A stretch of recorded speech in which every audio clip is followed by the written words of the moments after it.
Hey guys, in this video, I will tell you comparison between Google Veo 3 and Dream Machine. Alright, so let's begin with the video.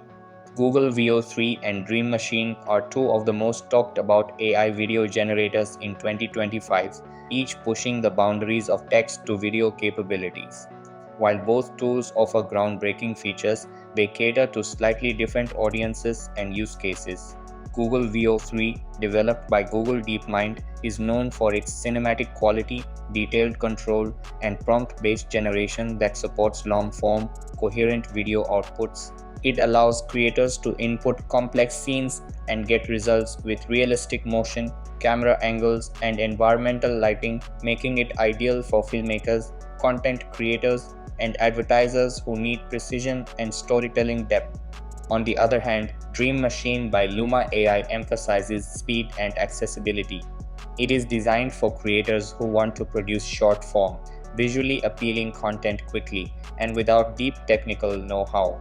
While Dream Machine's output may not reach the same cinematic realism as Veo 3, it excels in ease of use and fast rendering times.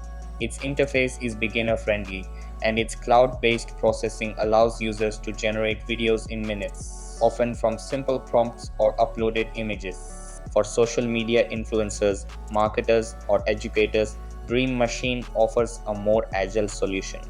In terms of availability, Veo 3 remains restricted to select users or regions, with limited public access, whereas Dream Machine is gradually rolling out broader access and is easier to try. Pricing and usage terms also differ, with Dream Machine leaning toward freemium or credit-based models, while Veo the 3rd of may eventually integrate into Google's broader suite with enterprise-level options. In conclusion, Google Veo 3 reigns supreme in quality and cinematic scope, but Dream Machine wins in speed and user accessibility.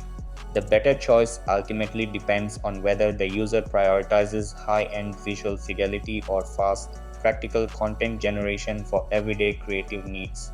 So that's all for this video. Consider subscribing if you find it helpful, and I'll catch you in the next one. Thanks.